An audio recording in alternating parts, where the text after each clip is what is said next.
Ito yung pangalan ng building. Portside Tower. So, Sangkay, 3rd floor, Tokyo Regional Immigration Service Bureau, Chiba Branch. Ito yung entrance. 3rd floor entrance. Ayan, ito na yung immigration. Finally, andito na kami, guys. Okay.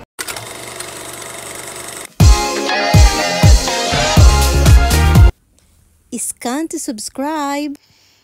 So, papunta na kami, guys, sa Chiba Immigration Bureau, kung saan doon ay nagre-renew or nag-extend ng visa ang mga foreigner na nakatira dito sa Japan. At dito nga ay lumipat na sa Portside Tower.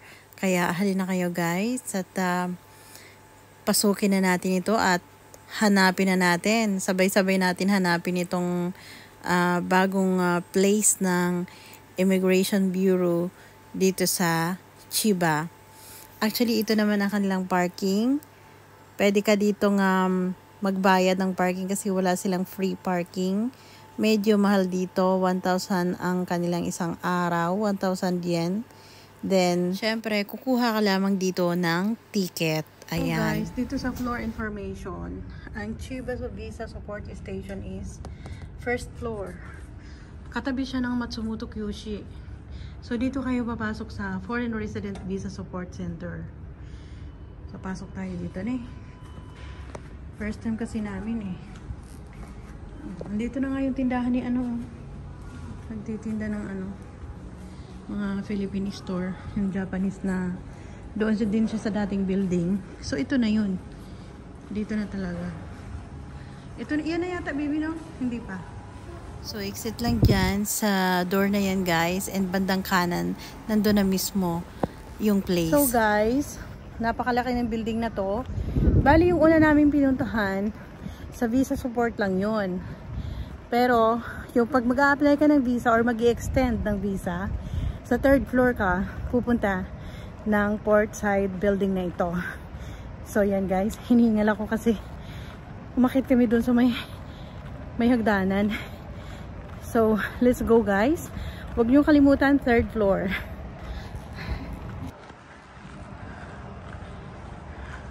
Ayan ha. Ito yung pangalan ng building, Portside Tower. Bago kayo dumating ng Chiba City Hall, kung mula kayo sa Kisarazu or Kimitsu area, madadaanan nyo ito bago mag Chiba City Hall. Okay?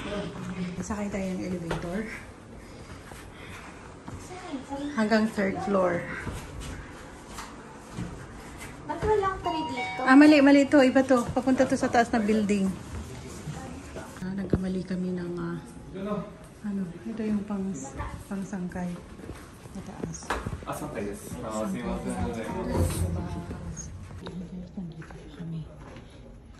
Dito, guys, yung mga form. Ayan, nabasahin mo.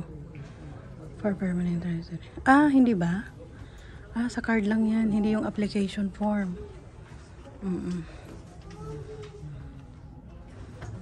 Wala, no?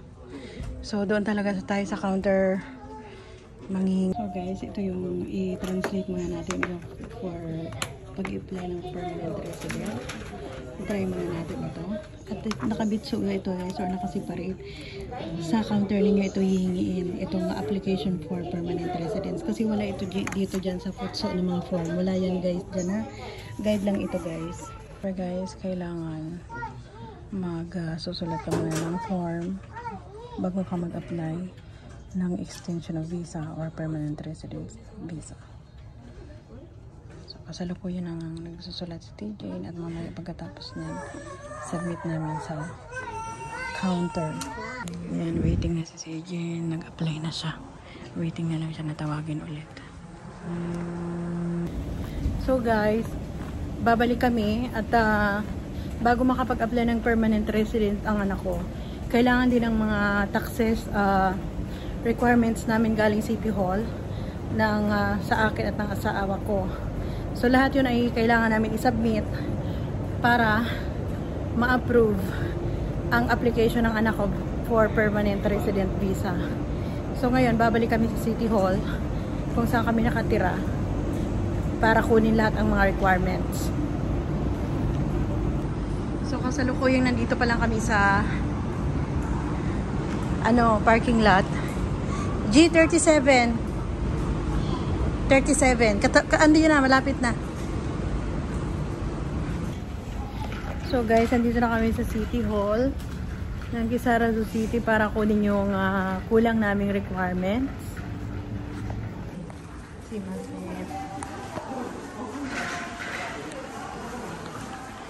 Wait lang, baby, ha? Hintayin mo ako dito sa bangko bago tayo makiat dun sa may City Hall.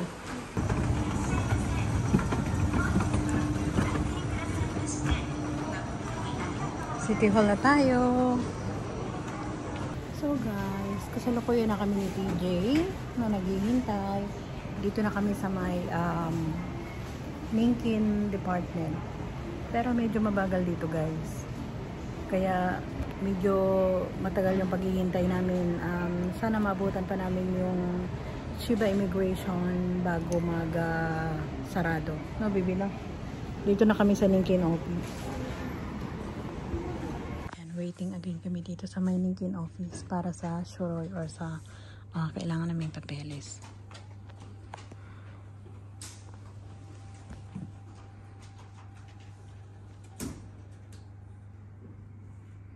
So guys, waiting na lang kami. And yung last namin na pupuntahan yung Kimitsu City Hall para naman sa kulang na papeles ng aking husband. And then diretso na ulit kami sa Chiba Immigration. Kasi hanggang alas 4 lang doon sarado na.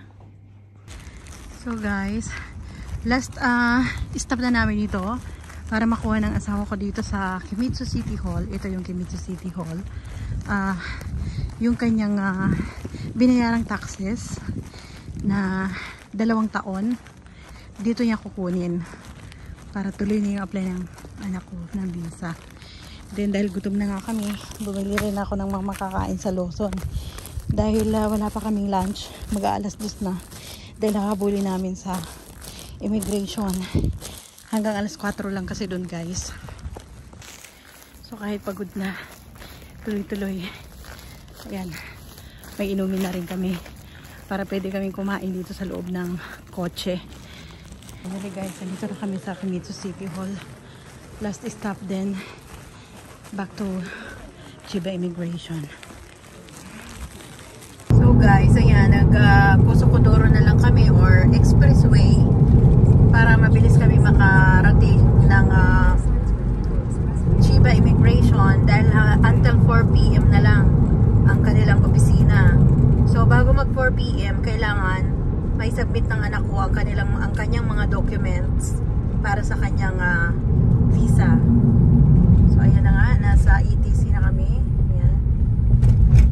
Open Sesame. O, diba?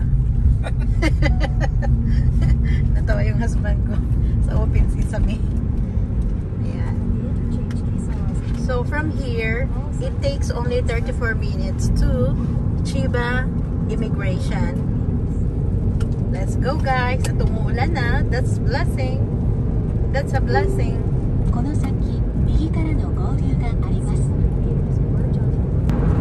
Ito lang yung maganda guys kapag sa expressway. Kasi bukod sa walang traffic, mabilis talaga siya. Umuulan-ulan ngayon pero okay lang yan. Caring-carry yan. From here, it takes only 26 minutes at ano na kami guys. So, konting tiyaga na lang. Buti kasi kapag hindi tayo naglusok duro, makain tayo ng halos 1 hour mahigit.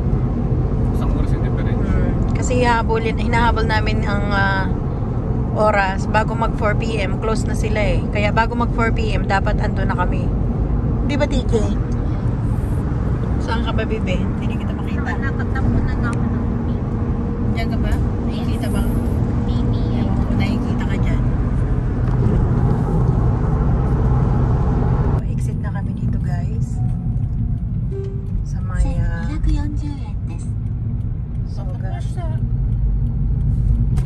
Central Chiba. Ayan, exit na kami dito.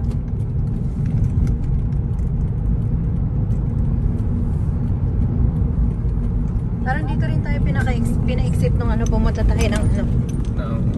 Dito. Oo. Medyo kabisado na ito ng husband ko kasi dito din kami dumaan nung pumunta kami ng Outbacks sa May Makuhari. Kaya alam niya na yung way na to. In 200 meters, turn left. So guys, tandaan nyo ito. Dito kayo kakaliwa pag galing kayo ng Kisarazu, Surigao or Kimitsu City. Chiba Port Square. Chiba Port Square. Ayan o. Then your destination will be on the right. Pag kumaliwa kayo dyan, nandyan mismo kagad sa bungad yung Pagkaliwa, kanan agad. kanan agad kayo. Merong Parking lot na parking dyan na Times Square. Diyan na yung better. Dyan na kayo magpa-park kasi walang libreng parking dito. Then, pagdating ninyo sa may Port Side Tower, which is yun ang building ng bagong Chiba Immigration, 3rd floor, doon matatagpuan yung Chiba Immigration. So, let's go guys. At andito na tayo. Yan mismo. Yung building na yan mismo. Dito kayo. Dito na mismo yon din. Dito kayo magpa-park sa Times Parking. Ayan. Diretso lang doon.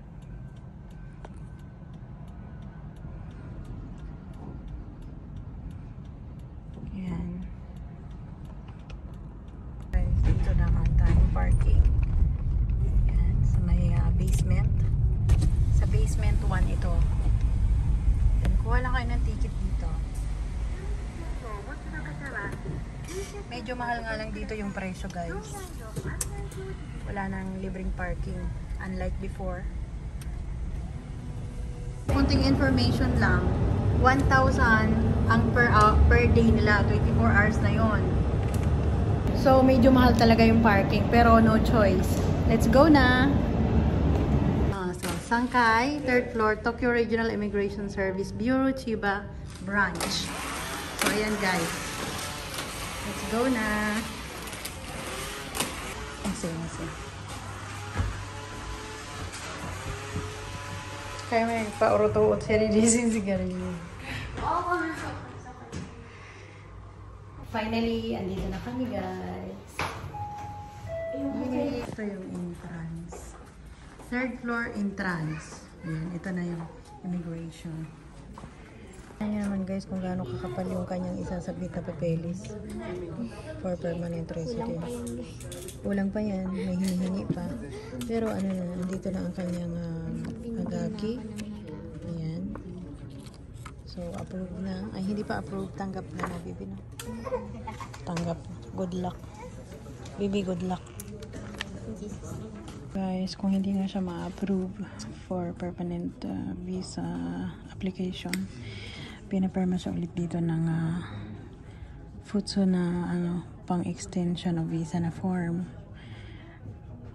So sakaling hindi ma-approve yung permanent, ito yung titingnan ng immigration. Yan. So guys, finally pauwi na kami. Hello TJ. Karisama des. Finally pauwi na kami guys. Makakauwi na kami ng bahay. Otskari sama desta. Finally. Mapakit po. Paakyat atin na pinto. Baba ulit tayo dito sa paakyat. Guys, dahil napagod nga kami sa biyahe namin at alas 5 na kami dumating ng Kisarazu City, kakain muna kami dito sa Big Boy. Ayan. Yan, dito muna kami, mag-i-steak muna kami, no? Let's go!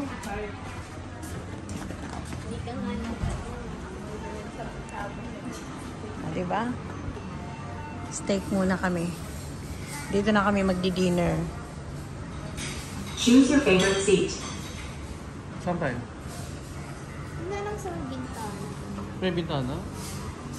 Saan yung gusto? Susulo Yung yun. walang masyado. Ito is may drink bar dyan. Oo, pili na kayo. Dito kami sa number 41. Akin ba kayo? Sabi ko yung mga bigyan. Dito. Kasi dito tayo yung tayo. Number 41. Hala. Ang ganda Ayan. naman yan. Wow, sarap. Diba? Wow, ano to ba? Menu sila. Wow! Mura lang. 1K lang yun. Tapos mura lang, baby, no? Makakapag-dinner na tayo. After Kasi how many plus hours? lang. After ng pagod natin, TJ. Gutom No? kaya ako. Pagod at saka gutom na. Pagkain nila, guys. Diba?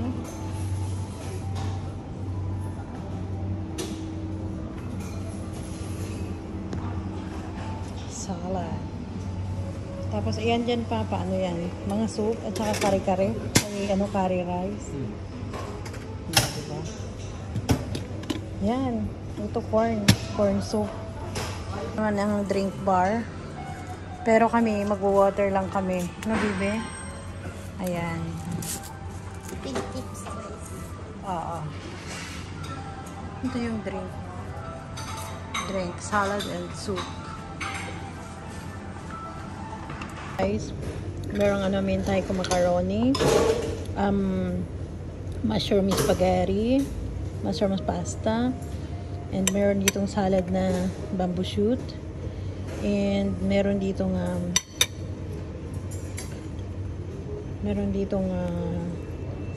potato salad and kalabasa or squash salad. Meron din dito akong kinuha na ano nga ito, baby? Tofu and white tofu and tomato. May rice, may turmeric rice, may vegetable salad, Java rice. tsaka may curry and may corn soup. Kasama pa yun sa immigration ng Blacklock? Oo. Sabi ko after namin ng pagkakain muna kami, magdi-dinner kami. Wow! Paano ko dalawa? Isa lang pala ito. Parang bakit yung isa 80? Yeah, okay. Kain na. Ilagay mo na dito, baby, yung order ko. Iusog mo muna yan doon. Okay, ibig chicken. Tumingin. Ang sarap naman ito. Tumingin tayo. Hindi, binigyan ko pa ng... Yeah, okay. Kasi nga order mo yan. Kain na. Ayan, sabi ko pa naman, kaunti-lang kukunin ko. Sarap. Kain na, baby. Please follow me on Instagram, TikTok, and Facebook. And if you're new in this channel, please subscribe and don't forget to click the notification bell so that you are updated to our next videos. To those who wish to get a shout out from our video, please comment down below.